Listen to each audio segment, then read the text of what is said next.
Hillstead Museum in Farmington, Connecticut is a place where art and nature flourish together, just as the family that designed this estate intended.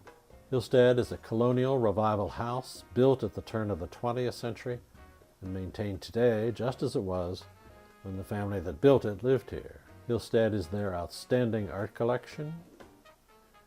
Hillstead is 150 acres of fields, trails, and scenic views. Hillstead is May Market and other seasonal events for the whole family. Hillstead is also a beautiful sunken garden, the site of the annual Sunken GardenPoetry Festival. This program and the ones that follow are an invitation to you to attend this summer's series of poetry and music events. Mimi Madden is the festival's artistic director. If you're one of those people who encountered poetry back in high school and found it dull or obscure, you should try visiting Hillstead Museum on a summer evening and experience poetry in a whole new way. Every other week in the summer, hundreds of people converge at this beautiful estate in Farmington, Connecticut, to hear some of the best poets in the country read poetry that is relevant and accessible. Audiences love the informality and outdoor setting of the Sunken Garden Poetry Festival. You can bring lawn chairs or blankets, pack a picnic, or buy dinner and wine from the festival vendors. There's an hour of live music first, anything from jazz to folk to classical. And then you can hear some of America's foremost poets read their work in the quiet of a summer's evening. The festival's ongoing popularity is evidence that poetry still holds an important place in American culture, and that poetry has a unique power to remind us of our common humanity. For this series of television programs, we have selected readings from the summer of 2012, our 20th anniversary season. We hope they'll give you an idea of what it's like to spend an evening in our garden, and we hope that you'll join us in the summer of 2013 to hear the featured poets. Pulitzer Prize winners Tracy K. Smith and Philip Schultz, the human rights advocate Carolyn Forche, Cuban-American poet Richard Blanco, and the well-known and well-loved Billy Collins.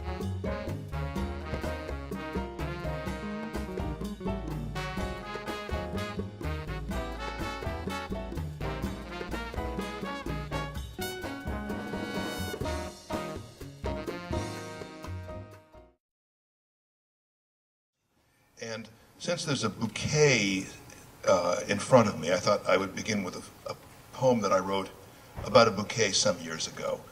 Shortly after my wife and I were married, we came home to our apartment one evening, and there was a great bouquet of flowers waiting for us at our doorstep. It was not addressed to anyone, and it was signed only with the first name. Unfortunately, it was a first name rather like Dana, or Chris, or Kim, that could be either male or female. And I claimed I didn't know anybody with this name who would have sent me flowers, and my wife said that she didn't know anybody with that name who would have sent her flowers.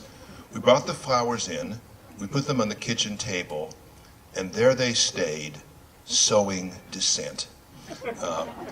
And so I wrote this poem called Thanks for Remembering Us. The flowers, sent here by mistake, signed with a name that no one knew, are turning bad. What shall we do? Our neighbor says they're not for her, and no one has a birthday near. We should thank someone for the blunder. Is one of us having an affair? At first we laugh, and then we wonder. The iris was the first to go. It enveloped in its thick and sweet perfume. The roses fell one petal at a time, and now the ferns are turning dry. The room smells like a funeral, but there they sit, too much at home, accusing us of some small crime, like love forgotten. And we can't throw out a gift we've never owned. But so the title tells all. It's called Words. It's about what words can do and what words can't do. The world does not need words. It articulates itself in sunlight, leaves, and shadows. The stones on the path are no less real for lying uncatalogued and uncounted. The fluent leaves speak only the dialect of pure being. The kiss is still fully itself, though no words were spoken, and one word transforms it into something less or other, illicit, chaste, conjugal, perfunctory, covert. Even calling it a kiss betrays the fluster of hands glancing the skin or gripping a shoulder, the slow arching of neck or knee, the silent touching of tongues. Yet the stones remain less real to those who cannot name them or read the mute syllables graven in silica. To see a red stone is less than seeing it as jasper, metamorphic quartz, cousin to the flint the Kiowa carved as arrowheads. To name is to know and remember. The sunlight needs no praise, piercing the rain clouds, painting the rocks and leaves with light, and dissolving each loosened droplet back into the clouds that engendered it. The daylight needs no praise, and so we praise it always, greater than ourselves and all the airy words we summon.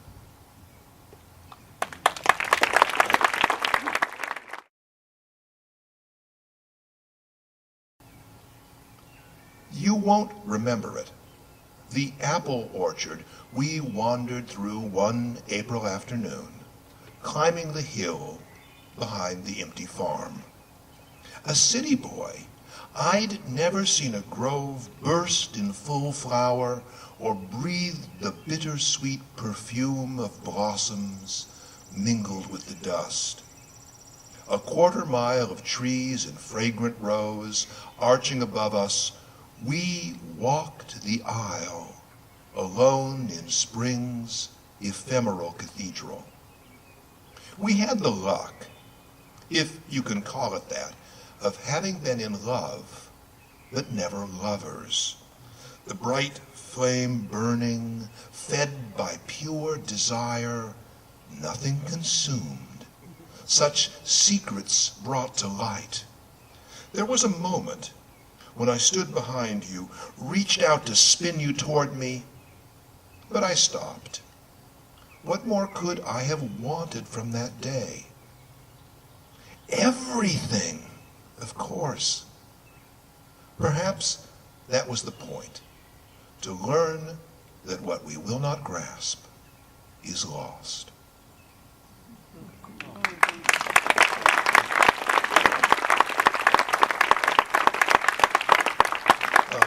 Early on, I wrote a poem in which my mother appeared. She was treated, dare I say, in the most affectionate and respectful terms. And she informed me that if I ever put her or another member of the family in a poem, I would regret it. And she was not a woman whose threats one took lightly. She had a scorched earth policy. So I kept her out of, everybody out of poems. But now that both of my parents have passed away, I've attempted it. I don't think this is a poem that needs any explanation. Once again, the title tells you everything you need to know. Finding a Box of Family Letters. The dead say little in their letters they haven't said before. We find no secrets, and yet how different every sentence sounds, heard across the years. My father breaks my heart simply by being so young and handsome. He's half my age, with jet black hair. Look at him in his Navy uniform, grinning beside his dive bomber. Come back, Dad, I want to shout. He says he misses all of us, though I haven't yet been born. He writes from places I never knew he saw, and every one he mentions now is dead. There is a large, long photograph curled like a diploma. A banquet 60 years ago. My parents sit uncomfortably among tables of dark-suited strangers. The mildewed paper reeks of regret. I wonder what song the band was playing, just out of frame, as the photographer arranged your smiles. A waltz, a foxtrot. Get out there on the floor and dance. You don't have forever. What does it cost to send a postcard to the underworld? I'll buy a penny stamp from World War II and mail it at the old post office just as the courthouse clock strikes 12. Surely the ghost of some postal worker still makes his nightly rounds, his routine too tedious for him to notice when it ended. He works so slowly, he moves back in time, carrying our dead letters to their lost addresses. It's silly to get sentimental. The dead have moved on, so should we. But isn't it equally simple-minded to miss the special expertise of the departed in clarifying our long-term plans? They never let us forget that the line between them and us is only temporary.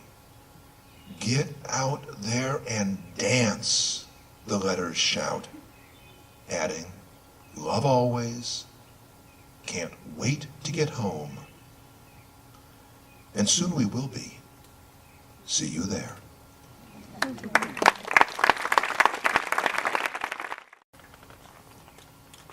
Those of you who know me, we talked a little bit about this at a radio interview earlier, is that I lost my first son, who died at 4 months of sudden infant death syndrome. And, I think it goes without saying the kind of grief that one bears.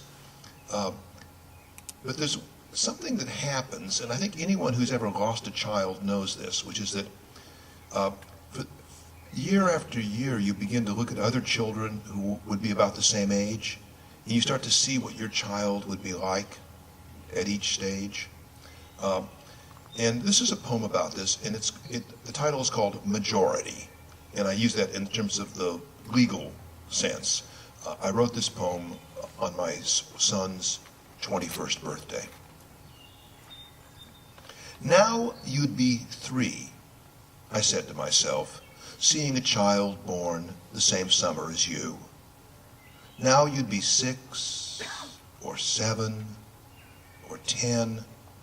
I watched you grow in foreign bodies, leaping into a pool, all laughter, or frowning over a keyboard, but mostly just standing, taller each time. How splendid your most mundane action seemed in these joyful proxies. I often held back tears. Now you are 21. Finally, it makes sense that you have moved away into your own afterlife.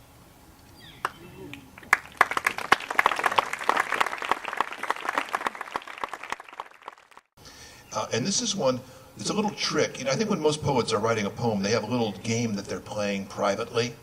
And the game that I was playing in this one is I wanted to use slang from my dad's generation, from my generation, and from my kids' generation, all on the same subject, to show that, to a certain degree, slang is always talking about kind of permanent experiences.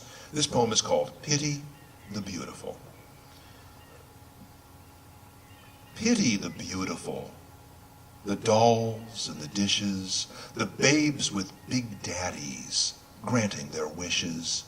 Pity the pretty boys, the hunks and Apollos, the golden lads whom success always follows, the hotties, the knockouts, the 10s out of 10, the drop-dead gorgeous, the great leading men.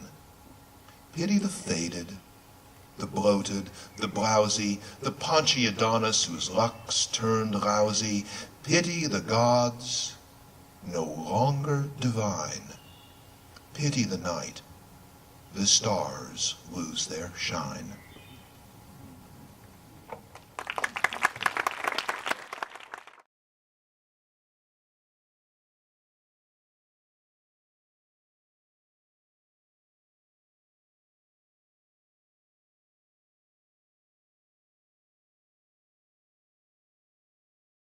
Later, I want to begin with a poem that I wrote about 20 years ago. I was teaching briefly at Amherst College, near here, and just in the summer once, but I stayed for several months, and I wrote this poem there, and it's pretty obviously an homage to Robert Frost. And this landscape, it's so beautiful, it makes me think of Robert Frost. I'm very grateful to be invited here. It's a great honor, and this is the most beautiful place I've ever read, no question. It's fantastic.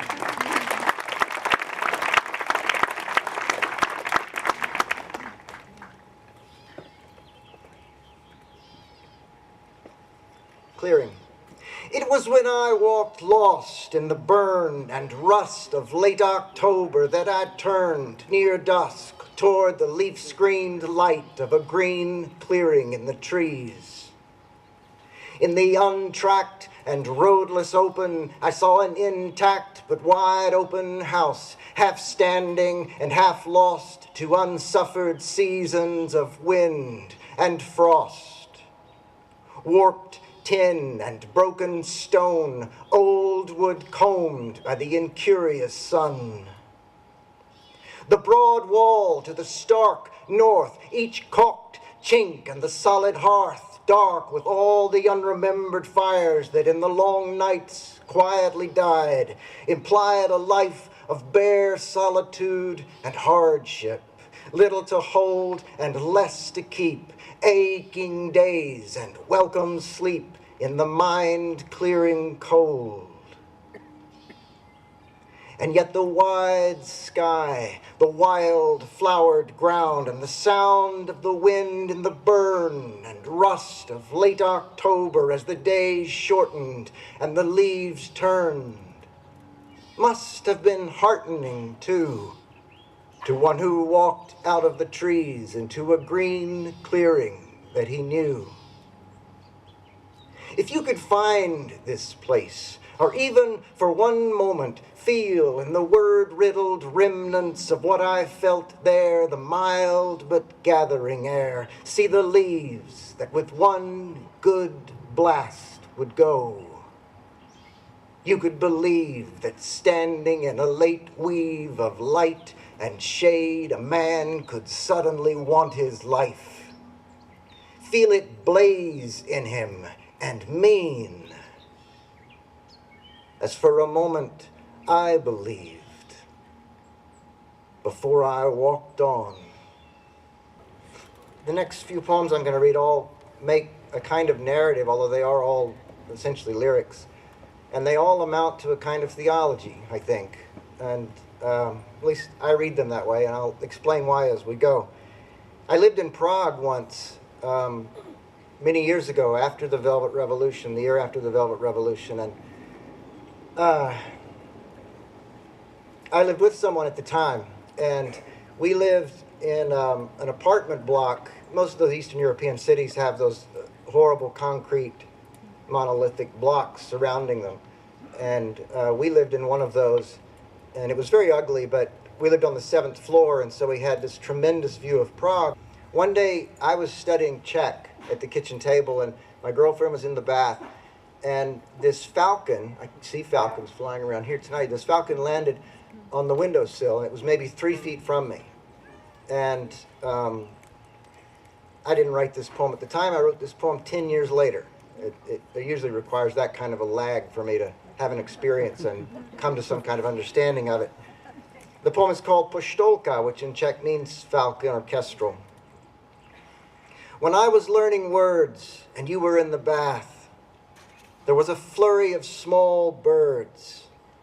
And in the aftermath of all that panicked flight, as if the red dusk willed a concentration of its light.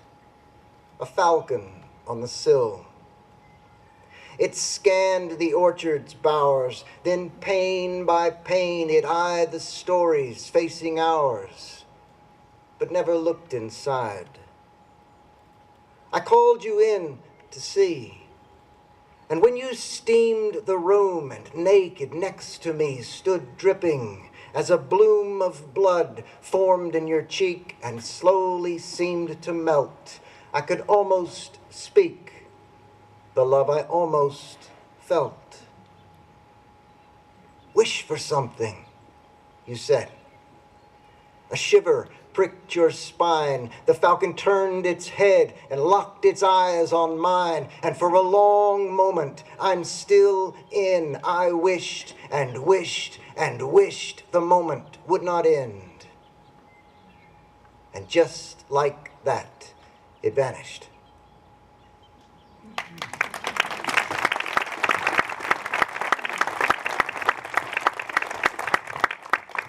That's a love poem by someone who can't quite love. It's a kind of rapturous celebration of the world written by someone who's never quite in the world. One of the great paradoxes, I think, of poetry and probably of any art is that the same energy that can get you close to experience can distance you from it. And there's a kind of narrative that recently has been told about my life as if I did that, turned to God as a result of illness. But if I look at my work, even that poem Pushtoka is evidence of it, there is some real urge toward transcendence, like the Ammons poem, early on. But what happened after all these events is I found myself writing some poems that were very different than poems I'd written before. Not so different formally, but very different in their content. Here's one of them. It's called From a Window. Incurable and unbelieving in any truth but the truth of grieving, I saw a tree inside a tree rise kaleidoscopically as if the leaves had livelier ghosts. I pressed my face as close to the pain as I could get to watch that fitful, fluent spirit that seemed a single being, undefined, or countless beings of one mind, haul its strange cohesion beyond the limits of my vision, over the house, heavenwards. Of course I knew those leaves were birds. Of course that old tree stood exactly as it had and would, but why should it seem fuller now? And though a man's mind might endow even a tree with some excess of life to which a man seems witness, that life is not the life of men. And that is where the joy came in.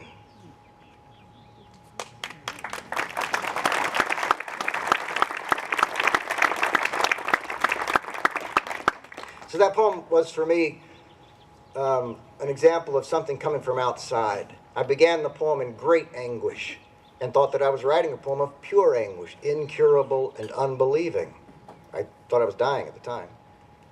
And the poem exploded into joy at the end, quite beyond my control. I have no way to explain it, but it taught me something. I mean, it taught me how to look at life and how to begin to think about life. Particularly with the God that's in it. It was disturbing, therefore, that after this series of poems, I found myself writing different kinds of poems, very different kinds of poems, that seemed to repudiate things that I had asserted, seemed to cast away all the gains that I had made. Here is an example. It's called Hammer is the Prayer. There is no consolation in the thought of God, he said, slamming another nail in another house, another havoc had half taken. Grace is not consciousness, nor is it beyond. To hell with remembrance, to hell with heaven. Hammer is the prayer of the poor and the dying. And as wind in some lordless random comes to rest, and all the disquieted dust within, peace came to the hinterlands of our minds, too remote to know, but peace nonetheless.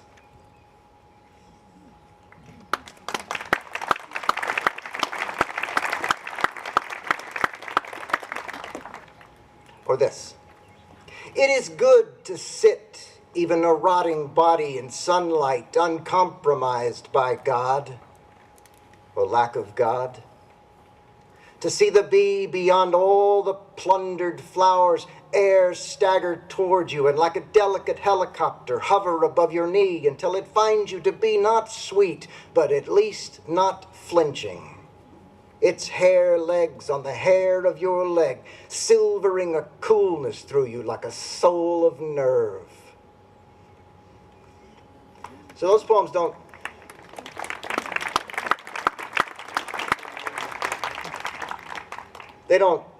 simply refute God. They cast him out of the whole poem.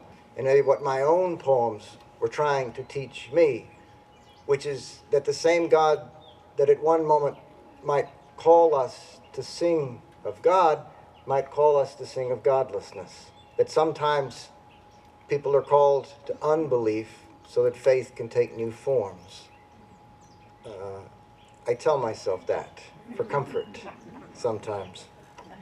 Here are two poems that are on the other side of this still, different side. They're both set in Chicago, and this one will not seem at all theological at first, but you listen closely. Flip-flops, leash clinks, spit on the concrete like a light slap. Our dawn goon ambles past, flexing his pit bull. And soft and soon a low burn lights the flight path from O'Hare. Slowly the sky, a roaring flue to heaven, slowly shut. Here's a curse for a car door stuck for the umpteenth time. Here a rake for next door's nut to claw and claw at nothing.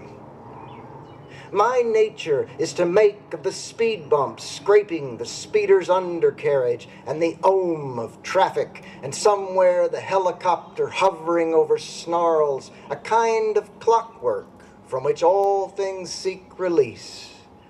But it takes particular clicks to pique my poodle's interest, naming with her nose's particular quiver the unseeable, unsayable squirrel. Good girl.